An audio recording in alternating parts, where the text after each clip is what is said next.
Academy. Science and Technology Module MCQs தான் நம்ம பார்க்க போறோம். First question, with respect to applications of microbes, consider the following statement. Microbes are used in production of biofuel such as bioethanol and biogas. Microbes வந்து பாத்தீங்கன்னா சின்ன microbes வந்து பாத்தீங்கன்னா bacteria, fungus, virus இது எல்லாமே மைக்ரோப்ஸ் காமனா சொல்லுவோம். ஸோ இந்த மாதிரி மைக்ரோப்ஸ் வந்து பாத்தீங்க அப்படின்னா நமக்கு வந்து பயோஎத்தனால் ப்ரொடக்ஷனுக்கு யூஸ் ஆகுதா அப்படின்னு கேட்டிருக்காங்க. ஆமாம், யூஸ் ஆகுது. First statement is correct. Second statement, certain microbes helps in bioremediation of oil spill and heavy metal contamination. So second statement is correct. Oil spill release, oil spills, அப்புறம் metal contamination வந்து clear பண்றதுக்கு நம்ம microbes use பண்றோம். Microorganisms are widely used in synthesis of antibiotics and vaccines. So இது நம்ம காமனா தெரியும். So நம்ம பாக்டீரியா, வைரஸஸை யூஸ் பண்ணி நம்ம வந்து ஆன்டிபயோட்டிக்ஸ், வேக்சின்ஸை வந்து நம்ம ப்ரொடியூஸ் பண்றோம். Some microbes are employed in fermentation industries or producing bread, cheese and yogurt. So இதுவும் நமக்கு ஃபேமஸா தெரிஞ்ச ஒரு அப்ளிகேஷன் தான். 3 and 4 எல்லாருக்குமே தெரிஞ்சிருக்கும். Microbes are directly used in enhanced mechanical strength of the building like concrete. So fifth statement தப்பு. Microbes are indirectly use பண்றாங்க. பட் டைரக்டா வந்து பாத்தீங்கன்னா அதுவும் கான்கிரீட்டை வந்து ஸ்ட்ரென்தன் பண்றதுக்காக எல்லாம் வந்து பாத்தீங்கன்னா யூஸ் பண்றதில்ல. ஸோ கான்கிரீட்ல ஏதாவது சின்ன கிராக்ஸ் இருந்துச்சு அப்படின்னா அதை சால்வ் பண்றதுக்கு தான் யூஸ் பண்றாங்களா தாண்டி ஸ்ட்ரென்தன் பண்றது கிடையாது. ஸோ ஃபிஃப்த் ஸ்டேட்மெண்ட் தப்பு. Genetically modified microbes are used in large scale plastic manufacturing. So actually வந்து பாத்தீங்க அப்படின்னா நமக்கு வந்து சிக்ஸ்த் ஸ்டேட்மெண்ட் தப்பு. ஸோ ஆக்சுவலா ஃபர்ஸ்ட் ஜெனடிக்கலி மாடிஃபைடு மைக்ரோப்ஸ் வந்து லார்ஜ் ஸ்கேல் யூஸ் பண்றது ஃபீஸபிள். இப்போ வரையும் நம்ம டெக்னாலஜிலாம் கொண்டு வரல. ஸோ ஆப்ஷன் வந்து பாத்தீங்க அப்படின்னா நமக்கு வந்து 5 and 6 தப்பு. அப்போ ஆப்ஷன் வந்து பி தான். ஆப்ஷன் வந்து B. Okay. So microbes play such a crucial role in biofuel production such as bioethanol. So என்ன மைக்ரோப்ஸ் யூஸ் ஆகுது அப்படின்னா ஈஸ்ட் யூஸ் பண்றாங்க. Saccharomyces cerevisiae and biogas produced by methanogenic bacteria like Methanobacterium. So ஆக்சுவலா இது எல்லாமே நம்ம வந்து mains answer writing யூஸ்ஃபுல்லா இருக்கும். ஆல்ரெடி கேட்டிருக்காங்க, திரும்பவும் கேட்கறதுக்கு வாய்ப்புகள் இருக்கு. ஸோ இந்த பர்டிகுலர் பாக்டீரியா வந்து பாத்தீங்கன்னா மெத்தனோஜெனிக் பாக்டீரியா வந்து பயோகேஸ் ப்ரொடியூஸ் பண்றதுக்கும், Saccharomyces cerevisiae வந்து பாத்தீங்கன்னா ஈஸ்ட் பயோஎத்தனால் ப்ரொடியூஸ் பண்றதுக்கு யூஸ் ஆகுது. Certain microbes such as Pseudomonas and Alcanivorax are involved in bioremediation and to break oil spills and detoxify heavy metals contamination. So கண்டிப்பா microbes வந்து Pseudomonas and Alcanivorax. Next, statement 3. Many antibiotic vaccines are derived from microorganisms. For example, ரொம்ப famous penicillin is produced from fungus of Penicillium notatum. Penicillium notatum ஃபங்கஸ்ல இருந்து நமக்கு penicillin வந்து produce பண்றாங்க. So next, bacteria like Corynebacterium, diphtheria used in vaccine production. Diphtheria vaccine produce பண்றதுக்கு வந்து பாத்தீங்கன்னா Corynebacterium diphtheria வந்து யூஸ்ஃபுல்லா இருக்கு. 6. Microorganisms such as yeast, Saccharomyces cerevisiae used in fermentation process of bread, cheese, yogurt, alcoholic beverages. While microbes are used in biocimentation, microbes வந்து பாத்தீங்கன்னா biocimentation process use பண்றாங்க. A process where bacteria helps in mineral deposition for soil stabilization. Soil stabilize பண்றதுக்கு soil stabilize பண்றதுக்கு தான் நமக்கு வந்து அதுக்கு பேர் தான் biocimentation. அதுக்கு மைக்ரோப்ஸ் யூஸ்ஃபுல்லா இருக்கு. But they are not directly used to enhance mechanical strength of the building. இங்க வந்து mechanical strength of the building enhance பண்றதுக்கெல்லாம் பாக்டீரியா வந்து இப்போ மீன்ஸ் மைக்ரோப்ஸ் வந்து யூஸ் ஆகிறதுல. Material like concrete. ஸோ இந்த மாதிரி instead of microbes like Sporosarsani, Kasturi are used to self-healing concrete. ஆக்சுவலா சின்ன கிராக்ஸை வந்து ரிப்பேர் பண்றதுக்கு self-healing concrete வந்து யூஸ்ஃபுல்லா இருக்க தாண்டி டிரெக்டா வந்து பாத்தீங்கன்னா இன்வால்வ் ஆகிறது இல்லை. Genetically modified microbes are not used in large-scale plastic manufacturing. However, they are being explored for biodegradable plastic production. So, actually, genetically modified microbes வந்து biodegradable plastic production produce பண்றதுக்கு எக்ஸ்ப்ளோர் பண்ணிட்டு இருக்காங்க, இன்னும் ரிசர்ச் பண்ணிட்டு இருக்காங்க. But large scale plastic manufacturing எல்லாம் இன்னும் பண்ணல. ஹைட்ரோ அல்கலானைட்டிஸ். ஸோ அதோட மைக்ரோப் பேரு ப்ரொடியூஸ்ட் இன் பாக்டீரியா லைக் ராஸ்தோலின் யூத்ரோபா. Okay. So recently, One Day One Genome initiative was launched in India. In this context, which of the following statement is correct? One Day One Genome. ஆக்சுவலா இது வந்து பாத்தீங்கன்னா human genome project, world லெவல்ல வந்து human genome project வந்து 2019-20 வந்து start பண்ணாங்க. என்ன ஜீனோம் ப்ராஜெக்ட்னா என்ன அப்படின்னா, வேர்ல்ட்ல இருக்கக்கூடிய சம் ஹியூமன்ஸ் வந்து ஹியூமன் பாப்புலேஷன் வந்து சீக்வன்ஸ் பண்ணி, ஜீனோம் சீக்வன்சிங் பண்ணி அவங்கள வந்து பாத்தீங்கன்னா டேட்டா வைஸா குவான்டிஃபை பண்ணி வைக்கிறதுக்கு பேர் தான் ஹியூமன் ஜீனோம் ப்ராஜெக்ட், ஷார்ட்டா சொல்றோம். அதுல வந்து பாத்தீங்கன்னா இந்தியால வந்து அதுல one of the similar project like this தான் வந்து one day one genome project. Okay, இதுல என்ன ஆன்சர் கரெக்ட் அப்படின்னா, so in the aims to sequence the bacterial genomic to explore their role in environment. so இது வந்து பாத்தீங்க அப்படின்னா இந்தியாவில் இருக்கக்கூடிய பாக்டீரியாஸ் எல்லாத்தையுமே ஜீனோம் சீக்வன்ஸ் பண்ணி அவங்களோட என்விரான்மெண்ட்ல அவங்களோட ரோல் என்ன, அக்ரிகல்ச்சர்ல அவங்களோட ரோல் என்ன, ஹியூமன் ஹெல்த்ல அவங்களோட ரோல் என்ன சொல்றதுக்கு பேர் தான் வந்து பாத்தீங்கன்னா one day one genome. So இது வந்து கேட்கறதுக்கு பாசிபிலிட்டிஸ் ரொம்ப அதிகமா இருக்கு. One day one genome project வந்து பாத்தீங்கன்னா பாக்டீரியல் ஜீனோம் சீக்வன்சிங் தான் நம்ம ஒன் டே ஒன் ஜீனோம் ப்ராஜெக்ட்ல வந்து பாக்குறோம். One day one genome initiative launched by Department of Biotechnology and Biotechnology Research and Innovation Council. So இவங்க ரெண்டு பேரும் சேர்ந்து தான் 2024 லான்ச் பண்றாங்க. ஸோ அம்ரித் கான்ட்டோட ஃபர்ஸ்ட் ஃபவுண்டேஷன் டே வந்து பாத்தீங்க அப்படின்னா பிரிக். ஓகேங்களா? So harness of India's microbial potential through genome sequencing of unique bacterial species. So நம்ம வந்து என்ன பண்றோம் அப்படின்னா, நான் ஃபர்ஸ்ட் எக்ஸ்பிளைன் பண்ணதுதான், பாக்டீரியல் ஸ்பீஷஸோட அப்ளிகேஷன்ஸ் வந்து பாத்தீங்கன்னா அதோட பொட்டன்ஷியலை எக்ஸ்ப்ளோர் பண்றோம். Sequencing and showcasing of Indian microbial activities, diversities. So அவ்வளவுதான். அது மட்டும் இல்லாமல் என்னென்ன ஃபீல்டில் வந்து யூஸ்ஃபுல்லா இருக்கும், என்விரான்மெண்ட்ல வந்து பாத்தீங்க அப்படின்னா biogeochemical cycle, organic waste degradation, pollutant purification, இது எல்லாத்துக்குமே மைக்ரோப்ஸ் வந்து யூஸ்ஃபுல்லா இருக்கும். அக்ரிகல்ச்சர்ல nutrition cycle, nitrogen fixation, soil fertility, pest control, இது எல்லாத்துக்குமே யூஸ்ஃபுல்லா இருக்கும்.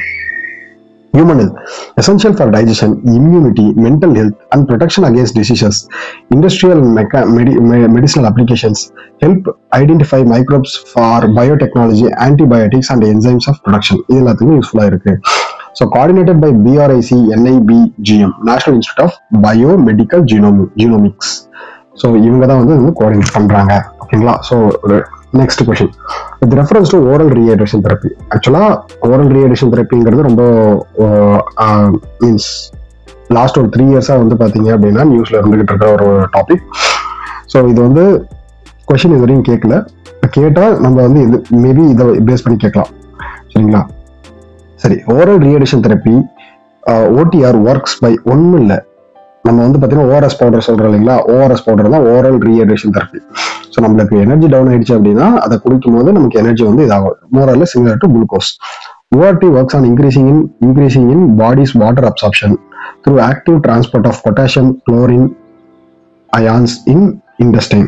ஸோ ஆக்சுவலா ஸ்டேட்மெண்ட் 1 வந்து பாத்தீங்க அப்படின்னா தப்பு. ஸோ ஆக்சுவலா ஸ்டேட்மெண்ட் 1 நான் இதுல ஃபர்ஸ்ட் வந்து பாத்தீங்கன்னா நம்ம டீஹைட்ரேஷனை பத்தி பார்த்துட்டு இருக்கோம். ஸோ பட் இது வந்து ஓஆர்எஸ் வந்து இன்னும் டீஹைட்ரேஷன் இன்க்ரீஸ் பண்ணுதுன்னு தான் போட்டிருக்காங்க. ஸோ ஆக்சுவலா என்ன சொல்லிருக்காங்கன்னா through potassium and chlorine ions போட்டிருக்காங்க. ஸோ நம்ம வந்து குளுக்கோஸ்ல வந்து பாத்தீங்கன்னா பொட்டாசியமும் இருக்காது, குளோரினும் இருக்காது. குளுக்கோஸ்ல வந்து பாத்தீங்க அப்படின்னா சோடியம் அண்ட் குளுக்கோஸ் இருக்கும். ஸோ இந்த ஓடிஆர்ல வந்து சோடியம் அண்ட் குளுக்கோஸ் இருக்கும். ஸோ இதுதான் வந்து பாத்தீங்க அப்படின்னா பாடி வந்து ரீஹைட்ரேட் பண்றதுக்கு வந்து யூஸ்ஃபுல்லா இருக்கும். சோடியம் அண்ட் குளுக்கோஸ் வந்து பாடி வந்து ரீஹைட்ரேட் பண்றதுக்கு யூஸ்ஃபுல்லா இருக்கும். ஸோ ஸ்டேட்மெண்ட் 1 வந்து தப்பு. The World Health Organization the world recommends only plain water. ஆக்சுவலா வந்து பாத்தீங்கன்னா as a primary treatment for dehydration caused by diarrhea. ஆக்சுவலா நம்ம WHO வந்து என்ன சொல்றாங்கன்னா plain water வந்து யூஸ் பண்ணுங்கன்னு சொல்றாங்க, ஒன்லி பிளெயின் வாட்டர் யூஸ் பண்ணுங்கன்னு சொல்றாங்க. எதுக்காக? ரீஹைட்ரேட் பண்றதுக்காக. ஸோ ஸ்டேட்மெண்ட் 2 வந்து பாத்தீங்க அப்படின்னா தப்பு. So OTR is simple cost-effective solution that used to precise mixture of salt and glucose. So actually நான் சொன்னதுதான் salt and glucose to restore the hydrates and the electrolytes balance in the body. So statement 3 வந்து correct. So only one. Okay. So OTR works on promotion of water absorption through sodium glucose and co-transports co-transport the mechanism in intestine, not through potassium and chlorine. Sodium and glucose தான் வந்து transfer பண்ணது வந்து potassium and chlorine வந்து பண்றதில்ல. Sodium and glucose are absorbed together, which in turn draws water into the body, helping rehydration. சோடியமையும் குளுக்கோஸையும் நம்ம வந்து mix பண்ணும்போது நம்ம உடம்புல செலுத்தும் போது அது ரீஹைட்ரேட் பண்ணுது. World Health Organization does not recommend only plain water for the dehydration treatment. Instead, it prescribes ORS. Actually, WHO வந்து ORS வந்து prescribe பண்றாங்க. இந்த precise mixture of glucose, sodium and potassium chlorine. நல்லா பாருங்க, in precise WHO சொன்ன oral rehydration சொல்யூஷனுக்கு வந்து பாத்தீங்கன்னா அதுல என்னெல்லாம் இருக்கும்ன்றது முக்கியம். Glucose, sodium, potassium, chlorine. Glucose அதுல எல்லாமே இருக்கும், இந்த 4மே இருக்கும். பட் நம்ம உடம்புல வந்து பாத்தீங்க அப்படின்னா சோடியமும் குளுக்கோஸும் தான் ரீஹைட்ரேட் பண்றதுக்கு யூஸ்ஃபுல்லா இருக்கும். பட் ஓரல் ரீஹைட்ரேஷன் ஓரஸ் பவுடர்ல குளுக்கோஸ், சோடியம், பொட்டாசியம், குளோரின் எல்லாமே இருக்கும். OTR is simple, cost effective, scientifically proven interventions that restores rehydration and electrolyte balance in individuals suffering from diarrhea related dehydration. It is widely globally to prevent death from dehydration, particularly in children. So இதுக்காக தான் வந்து oral rehydration therapy வந்து இது பண்றாங்க. WHO recommend பண்றாங்க. Oral rehydration therapy is a simple, cost-effective treatment of dehydration caused by diarrhea, vomiting and illness. So diarrheaவோ வாமிட்டிங்கோ இல்லனஸோ வந்தா நம்ம உடம்புல வந்து டீஹைட்ரேஷன் நடக்கும். அதை ரீஹைட்ரேட் பண்றதுக்காக நம்ம வந்து ORS போடுறது எடுத்துப்போம். It involves in consumption of specific mixture of water, salt, glucose to restore electrolyte balance. Key components. So நம்ம உடம்புல வந்து வாட்டர், சால்ட், குளுக்கோஸ் மூணுமே வந்து திரும்பவும் வந்து ஜென்ரேட் ஆகி பேலன்ஸை ப்ரொடியூஸ் பண்ணி நம்ம எனர்ஜி வந்து ரீஸ்டோர் பண்றதுக்காக தான் இந்த ஓஆர்எஸ் பவுடர் வந்து யூஸ் பண்றோம். Water helps in rehydration. Glucose aids in sodium absorption, provides energy. Sodium chloride restores lost sodium and maintain fluid balance. Potassium chloride helps in prevent muscle cramps. நல்லா பாருங்க, இதெல்லாம் வந்து maybe மேட்ச்லயே கேட்கலாம். Glucose எதுக்காக? Energy provide பண்றதுக்காக. Sodium, salt இது எதுக்காக? Fluid பேலன்ஸை வந்து மெயின்டைன் பண்றதுக்காக. Potassium, NaCl, potassium chloride muscle கிராம்பை வந்து பாத்தீங்க அப்படின்னா ரிடியூஸ் பண்றதுக்காக. ஸோ அதுக்கு அடுத்து citrate or bicarbonate, correct metabolic ஆசிடோசிஸ்க்காக. அடுத்து சிக்னிஃபிகன்ஸ், டீஹைட்ரேஷனை வந்து இது வந்து ப்ரிவென்ட் பண்ணுது. சில்ட்ரன்ஸ்ல முக்கியமா டயரியா நடந்தா அந்த குழந்தைங்களுக்கு வந்து பாத்தீங்கன்னா டீஹைட்ரேட் ஆயிடுவாங்க. அதை வந்து பாத்தீங்க அப்படின்னா சரி பண்றதுக்காக யூஸ் பண்றாங்க. ஸோ இது வந்து ஜெனரலா நம்ம சொல்ற மாதிரி தான். ஸோ 1 லிட்டர் வாட்டர்ல 1/2 டீஸ்பூன் ஆஃப் சால்ட், 1 லிட்டர் வாட்டர்ல வந்து பாத்தீங்க அப்படின்னா ஒரு 1/2 டீஸ்பூன் ஓஆர்எஸ் பவுடர் யூஸ் பண்ணி மிக்ஸ் பண்ணி குடிச்சா நமக்கு வந்து பேலன்ஸ் ரீஸ்டோர் ஆயிடும். Next DNA editing and RNA editing. ஆக்சுவலா ஜீன் எடிட்டிங் கேள்விப்பட்டிருப்போம். ஸோ இதுல அதுக்கு அடுத்த லெவல்ல வந்து பாத்தீங்கன்னா DNA அண்ட் RNA எடிட்டிங் பத்தி சொல்றாங்க. DNA editing make permanent genetic changes. So actually வந்து பாத்தீங்கன்னா கண்டிப்பா DNA எடிட்டிங் வந்து பெர்மனன்ட் ஜெனடிக் சேஞ்சஸை உண்டாக்கும். அதுக்காக தான் நம்ம DNA எடிட்டிங்கை யூஸ் பண்றோம். whereas RNA editing causes temporary modification that may be fade over time. So statement ஒன்று வந்து கரெக்ட். DNA வந்து பாத்தீங்கன்னா DNA எடிட்டிங் வந்து ஓரளவுக்கு, அதாவது பெர்மனன்ட் சேஞ்சஸ் கொண்டு வர. RNA வந்து பாத்தீங்க அப்படின்னா அதாவது நம்ம ஜென்ரேஷன் அடுத்த ஜென்ரேஷன் பாஸ் ஆகாது, கொஞ்சம் கஷ்டம் தான். RNA editing poses higher risk of allergic immune reaction compared to DNA editing. So ஆக்சுவலா அந்த மாதிரி வந்து பாத்தீங்க அப்படின்னா நம்ம வந்து கரெக்டா சொல்ல முடியாது. இந்த மாதிரி எல்லாம் நம்ம வந்து இது பண்ணல. ஸோ செகண்ட் ஸ்டெப்மெண்ட் வந்து தப்பு. 2 தப்பு அப்படின்னு எடுத்தாலே 1 and 3. DNA editing used bacteria derived proteins from cutting, while RNA editing relies on ADAR enzyme. ADAR enzyme depend பண்ணி தான் வந்து பாத்தீங்கன்னா RNA editing இருக்கு. ஸோ DNA editing வந்து பாத்தீங்க அப்படின்னா DNA எடிட்டிங் அப்படின்னு சொல்லி பார்க்கும்போது இது வந்து இது வந்து bacteria derived potential cutting. So ஆக்சுவலா DNA எடிட்டிங் அப்படிங்கிறது பாக்டீரியாவை யூஸ் பண்ணி கட் பண்றது, RNA எடிட்டிங்கிறது என்சைம்ஸ் யூஸ் பண்ணி கட் பண்றது அப்படிங்கிறது நம்ம இதில் பார்க்குறோம். ஸோ கரெக்ட் தான். DNA editing results in permanent genetic changes. So DNA editing results in permanent genetic changes, whereas RNA editing alters only RNA molecule temporarily, means effective fade over time. This makes RNA editing more flexible and reversible compared to DNA editing. So இங்க maybe வந்து questions கேட்கலாம். RNA editing வந்து which is reversible அப்படின்னு சொல்லி பார்க்கும்போது DNA editing is irreversible, RNA editing is reversible. DNA editing is irreversible, RNA editing is irreversible. DNA editing has higher risk of allergic and immune reaction because it introduced bacteria derived protein. So ஆக்சுவலாக வந்து பார்த்தீங்கன்னா DNA editing வந்து கொஞ்சம் risk அதிகம், allergic வரும். அதே மாதிரி வந்து பார்த்தீங்கன்னா இம்யூன் ரியாக்ஷன்ஸும் வந்து கொஞ்சம் நடக்கிறதுக்கு வாய்ப்பு இருக்கு. சச்சஸ் CRISPR-Cas9 இன்டு ஹியூமன் செல் இன்ட்ரடியூஸ் பண்ணும்போது நமக்கு கண்டிப்பாக அதாவது வர்றதுக்கு வாய்ப்புகள் இருக்கு. RNA editing is done on other and used ADAR. நல்லா ஞாபகம் வச்சுக்கோங்க. RNA என்சைம்ஸ் வந்து பார்த்தீங்கன்னா ADAR enzymes, RNA editing ADAR enzymes use பண்ணி பண்றாங்க, which is naturally present in human body, leading to fewer immune response. DNA editing tools rely on bacterial depredator proteins such as CRISPR-Cas9 to perform genetic modifications. In contrast of RNA editing utilizes ADAR enzymes, which are naturally occur in human, making the process safer and reduction of immune reaction. So ஆக்சுவலாக எது வந்து safer அப்படின்னு கேட்டிங்கன்னா RNA editing தான். But அது வந்து நம்ம generation வந்து அடுத்த ஜென்ரேஷனுக்கு வந்து பாஸ் ஆகாது. பட் DNA எடிட்டிங் பண்ணும்போது நம்ம ஜென்ரேஷன் அடுத்த ஜென்ரேஷனுக்கு பாஸ் ஆகும். So what is RNA editing? What is RNA editing? A process where specific nucleotide in RNA molecule are chemically modified or replaced without altering the original DNA sequencing. So ஒன்றும் கிடையாது, ரொம்ப simple. RNA எடிட்டிங்கிறது அந்த RNA நம்ம எல்லாம் மாடியூல்ஸ்ல பார்த்துருப்போம் RNA-வை.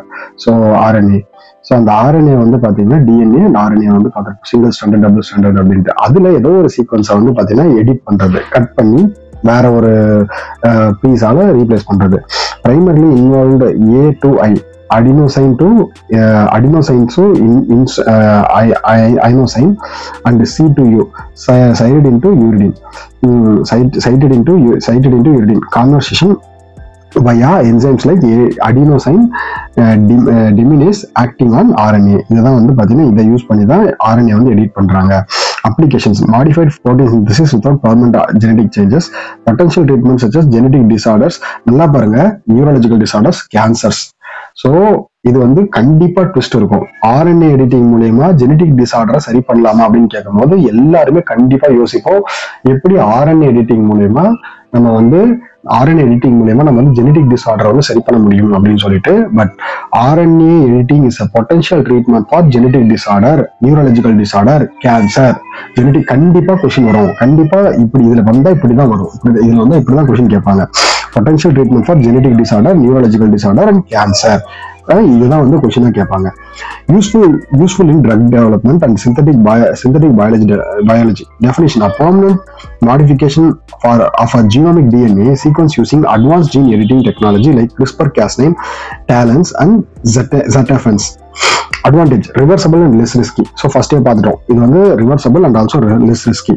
Tissue specifics and transits reducing of the target's effect. Limitations: இதோட limitations என்ன? Limitations are modifying existing RNA transcripts. ஆக்சுவலா வந்து பாத்தீங்கன்னா ஒரு சில ஜெனடிக் இன்ஹெரிட்டன்ஸை வந்து ஆல்டர் பண்றதில்ல அப்படின்னு சொல்றாங்க. அதுக்கடுத்து requires precise enzyme targeting for efficiency. இதுக்கு இன்னும் வந்து பாத்தீங்கன்னா என்சைம்ஸ் வந்து ப்ரிசைஸ் என்சைம்ஸ் வேணும்னு சொல்றாங்க.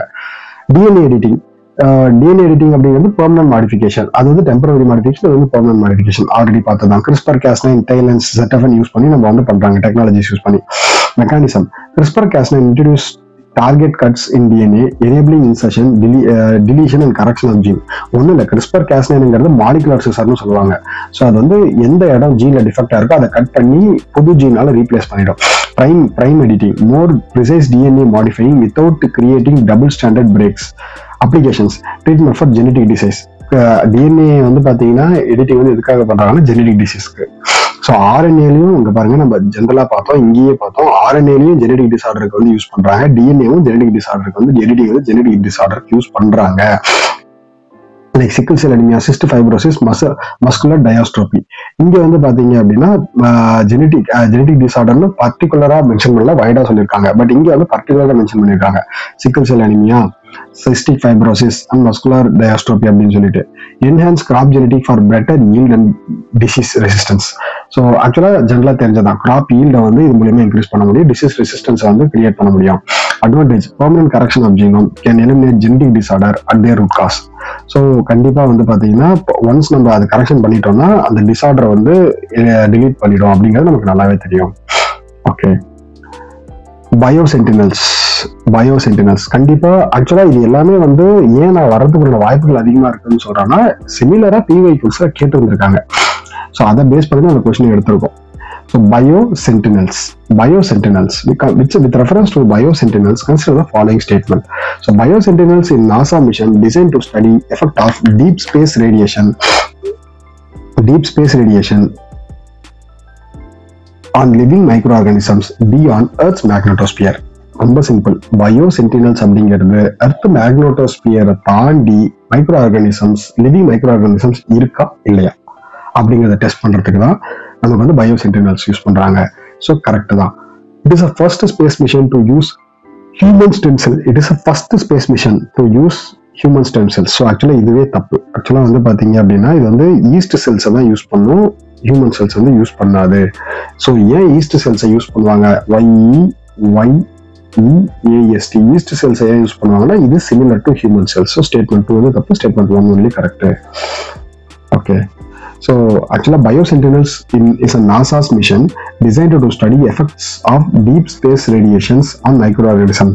Specific yeast cells Saccharomyces cerevisiae. இங்க பாருங்க, இந்த ஒரு yeast cell வந்து எத்தனை டைம் நம்ம எப்படி வேணாலும் கொஸ்டின் எடுக்கிறோம், எந்த கொஸ்டின்ல வேணாலும் இது அப்ளிகேஷனா யூஸ் ஆகுது. அப்போ இந்த ஈஸ்ட் வந்து ரொம்ப முக்கியம். Saccharomyces cerevisiae beyond the Earth's magnetosphere. ஆக்சுவலா வந்து என்ன சொல்றாங்கன்னா பயோசென்டினல்ஸ் வந்து ரொம்ப சிம்பிளா இதுக்காக தான் யூஸ் பண்றாங்க. ஆக்சுவலா எதுக்காக பயோசென்டினல்ஸ் யூஸ் பண்றாங்க அப்படின்னா பியாண்ட் தி அதாவது எர்த் சர்ஃபேஸ்ல தாண்டி எங்கெல்லாம் வந்து பாத்தீங்கன்னா மைக்ரோ ஆர்கானிசம்ஸ் வந்து இருக்கு beyond Earth magnetosphere. So it is one of the first mission to carry living organism into the deeper space in over 40 years and crucial for understanding DNA's damage. So ஒரு அனிமலை வந்து பாத்தீங்கன்னா இதுல use பண்ணது first in 40 years. So இதை வந்து ruin பண்ணிட்டாங்கன்னு சொல்றாங்க. So அதுக்கு அடுத்து வந்து பார்த்தீங்க அப்படின்னா biosentinels does not use human stem cells in orbit. So human stem cells எல்லாம் பயோசென்டினல்ஸ் யூஸ் பண்ணுறதில்ல. Instead it use yeast cell model organism to analyse how cosmic radiations affect DNA. So DNA எப்படி cosmic rays affect பண்ணுதுங்கிறதுக்காக ஒரு experiment வந்து இது பண்ணுது. So எப்பயுமே வந்து பார்த்தீங்கன்னா பயோடெக்னாலஜியில் அப்ளிகேஷன்ஸ் தான் ரொம்ப ரொம்ப முக்கியம். ஓகேங்களா? தேங்க்யூ.